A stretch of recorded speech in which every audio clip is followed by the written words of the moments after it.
or if you would like to review it, I will be emailing you all a recording of this webinar later. And again, if you have any questions during the webinar, please ask them via the Zoom Q&A.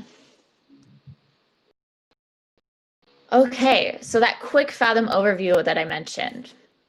Fathom is a visual financial analysis and management reporting tool. Our platform is designed to import your summary financial data, so your P&L and your balance sheet, and turn that data into visual, understandable financial intelligence. There are four main sections of Fathom now that we've introduced forecasting. You have the settings, which allow you to outfit Fathom for your business by selecting custom metrics to track that you're interested for your business, as well as setting up relevant targets to track the performance of those metrics. The analysis tools provide visual and interactive insights, and they focus on specific categories like profitability, cash flow, and growth. Forecasting allows you to plan and visualize where your business is heading and where it could go in the future.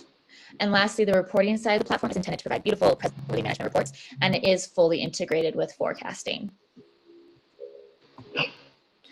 If you're new to Fathom and you're interested in learning in depth about the other areas of Fathom outside of forecasting, or if you would simply like to review those other areas, I do want to mention that we offer different webinars each day of the week, and I would recommend attending one of our other webinars. As part of my follow-up today's webinar, which will of course include this recording, I will be sending out the sign-up links to these other webinars as well. Okay, so before we jump into the platform itself, I will be briefly going over the different forecast options. These are simply jumping off or starting points for your forecast. Each onboarding method offers the same forecasting customizability once you complete the onboarding. So when you first click into Fathom Forecasting for a company in Fathom, you are asked to choose one of the three onboarding methods. The custom forecast allows you to begin customizing your forecast from the start. So when you begin with this option, you'll be asked to set up the default rules for how you want your forecast numbers to be generated, your default account linkages, such as which account is your default cash account and which is your default accounts payable or accounts receivable account, as well as your tax settings will be set up during the custom forecast onboarding. The quick start allows you to jump into forecasting right away, with Fathom calculating the best options for your forecast based on your historical financial data. And then link to budget. If you would like to build your Fathom forecast off of an existing budget, then you can use the link to budget onboarding option, as long as you've imported the budget into Fathom in step 1 settings. So again, the onboarding method you choose will not enhance or limit your forecast customizability. The onboarding method is simply how you want to initially set up your forecast. And any decisions you make during the onboarding can be changed at any time in your Fathom forecast. You don't have to delete and start over. Okay, now let's go ahead and head into the Fathom platform. So this is the main forecasting grid. And right now we're looking at Jane's Coffee Roasting Company. So we're looking at the forecast for that company. After you go through the forecast onboarding, you choose one of those options. They will all take you to this main forecasting grid at the end of the onboarding.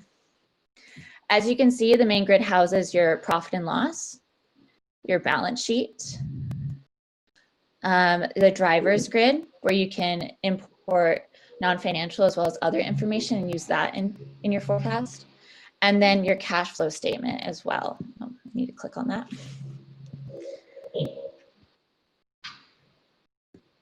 And so your profit and loss and your balance sheet will mimic your company's chart of accounts that you set up in the settings, step 3 of Fathom. So how accounts are classified, if they're revenue accounts or if they're cost of sales, cost of goods, if they're expense accounts, that will all be set up in step 3 of your settings, and the forecast will mimic that. As well as any headings you've created, you can see that this is bolded. That's because that's a heading and it houses these other accounts underneath it. So if you have any accounts that you want to group, you can just use a heading in step 3. And again, that will all be mimicked in your Fathom forecast.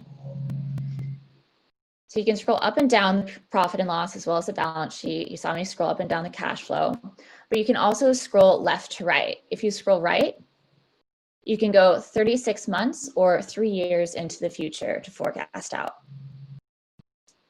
If you scroll to your left, you'll eventually see this shaded gray area. These are your actuals. So you can view the last 12 months or years worth of actuals while you are in your forecast.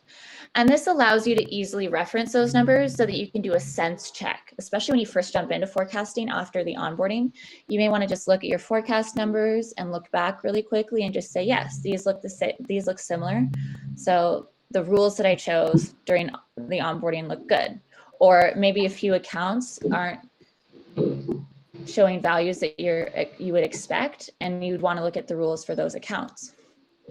We will be getting into how to do that very soon. And then at the bottom of your main grid, you will see this bar right here. Right now we're looking at cash on hand. This is the quick metrics bar. So any change you make in your forecast, such as let's do rental income, I'm gonna double click, and I'm gonna make a big change. Instead of this about 6,000, I'm going to say 89,000 expected. And I will hit enter. And after I hit enter, you should watch this bar down here.